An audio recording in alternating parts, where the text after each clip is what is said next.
the Spanish Supercopa, and El Clasico. It was Real Madrid getting the better of Atletico in the semi-final. A crazy game, finishing 5-3, and Barcelona in a repeat of their upcoming La Liga clash, getting the better of Osasuna. Delighted to say we can now welcome in Sam Marsden ahead of this one. And the way that this new kind of 4-team Supercopa has been set up, the TV execs are really hoping for Real Madrid against Barcelona. And they've got that. And it's live on ABC and ESPN Plus on Sunday. Real Madrid favourites going into this one, Sam? Yeah, Real Madrid are favourites there. They're 7 points clear of Barcelona in the Liga. Both teams have had injury problems this season, but Madrid have sort of weathered them better. Bellingham has probably been the standout player in the Liga, with notable exception of a few other clubs, Girona, for example. But yeah, Real Madrid go into the tie as favourites.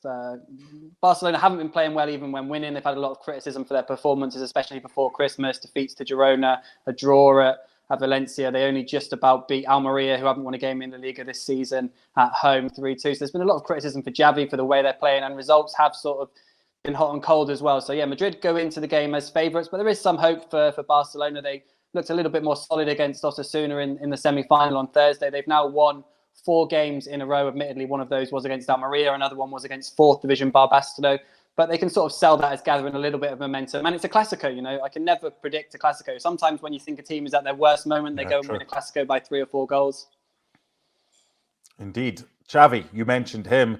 Maybe under a little bit of pressure, some of the recent performances, but Real Madrid usually bring the best out of Barcelona. If you remember as well, the first half of El Clasico earlier this season, Barcelona were outstanding before eventually losing at Montjuic. And Xavi was speaking after the game against Osasuna that secured their spot in the Supercopa final. En general, crec que no hem fet un partit brillant, però hem fet un partit seriós, sobri, i en molts moments l'equip ha estat bé. En pilota avui era difícil. Era difícil generar, ells amb aquella línia de 5 i anar saltant als centrals doncs és complicat, havíem d'atacar espais en el moment just. Bé, hem generat, no tantes com habitual, però en general hem fet un partit seriós, sobri i merescut d'estar a la final. Per tant, content, satisfet, i això ens donarà moral i confiança pel diumenge. Crec que el Madrid arriba millor que l'any passat. Ahir els vaig veure molt forts, també a l'Atlètic de Madrid, va ser un gran partit. Però bé, intentarem dominar-lo, portar-lo al nostre terreny, jugar de tu a tu. Bé, no canviarem massa, buscarem la nostra personalitat per guanyar la final el diumenge, no? Interesting there. We will try to play our game. We will not change, but we will try to dominate, he said. LME, is that doable for Barcelona? Sam set it out nicely. The way they're playing right now isn't great. So do they have it in them to be able to dominate in certain parts of this game?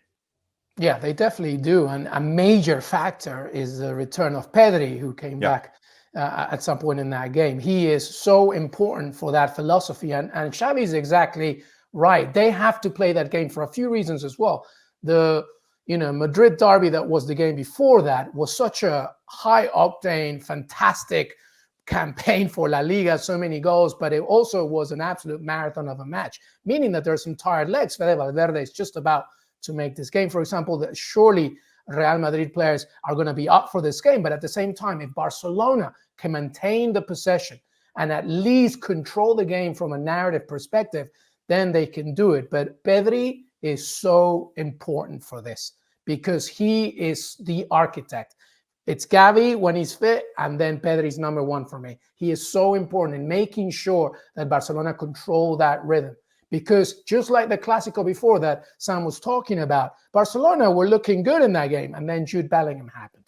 So here they have to make sure that they try and control this game from a possession perspective from minute 1 to the 90th minute. It's going to be a great game, I think, another great marketing campaign for La Liga. It's going to be a good one. I can't wait to see it. But, Pedri is very important here.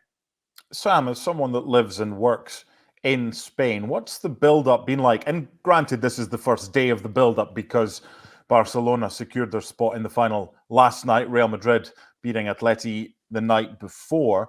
But it is the Supercopa, but it's Real Madrid against Barcelona. So it's not a title decider, but the under-10s of the two sides could meet and it would still get a lot of press. So what's the build-up been like so far, and what do you expect ahead of kickoff in Saudi Arabia on Sunday?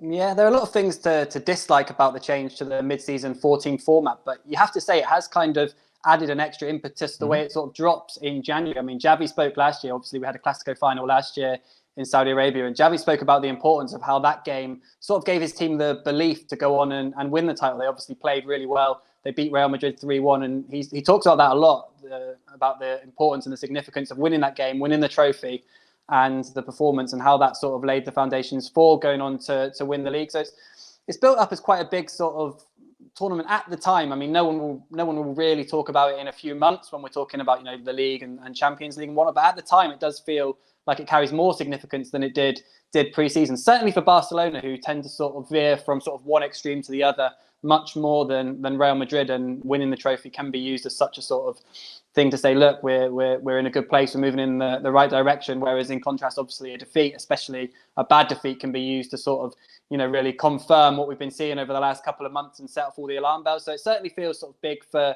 Barca. There's a little bit more stability at Real Madrid with Ancelotti, with what they've won recently. But yeah, I mean, we're just getting to the build-up now, so we'll see how things go. It's a lot very tactical and stuff. Whether Barca could switch to a midfield four, because if they go with a front three, that often favours Real Madrid if it's going, you know, end to end. Whereas as Luis says, the return of Pedri could see a switch to a midfield four. Rafinha is going to miss the game with a hamstring injury. He got injured against Osasuna, which could make it easy for Xavi to go with that four-man midfield, as he did in the final last year when Barca did exert control over Real Madrid. Prediction time. What do we got? We'll start with you, Sam. What do you reckon for Sunday's game? Like I said before, I just don't know. I've been looking through. There've been 8 Clásicos since Xavi came in. They've all been against Ancelotti. There've been 4-0 wins for Barca. There've been 4-0 wins for Madrid, and they both come at times when you would have said before the game, look, you know, Barca are in a bad way. Madrid are soaring to the title. They're going to win. And then likewise, you know, Barca would clear into the title last year. They had Madrid in the Copa del Rey at home with a 1-0 advantage, and they lost 4-0. So it's just really hard. So I'm going to sort of go away from logic, and I just think, with Barca, it feels like they put a little bit more impetus on it. Like last year, they're perhaps a little bit more sort of up for it's probably not the right word, but it feels like a bigger thing for them. And perhaps because of that, they're slightly edgy. But I think it'll be close. We could have extra time, but I think maybe Barca in normal time, in an entertaining game, like we saw with the Madrid Atletico game. I think even though it's a Clasico, even though they're both on a win, they do play a little bit more with the handbrakes off in these Super Cup games. LME, what you got for us? Well, Deco said it himself. A win could be a turning point for Barcelona. I don't know how much of an important factor that is, but he said it, and it points to what Sam was talking about, how important Xavi and Barca see this game.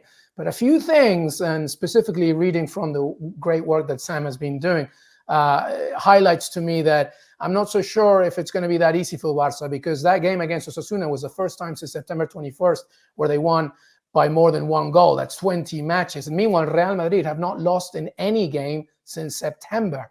And just like Sam said, you can't really talk about logic when it comes to El Clásico, no matter if it's in Saudi Arabia, Madrid, or Barcelona. So I'm going to give this one to Real Madrid. And I think Jude Bellingham, once again, is going to annoy a few Barca fans. So I'm going to go with a 2-1 win for Real Madrid regular time.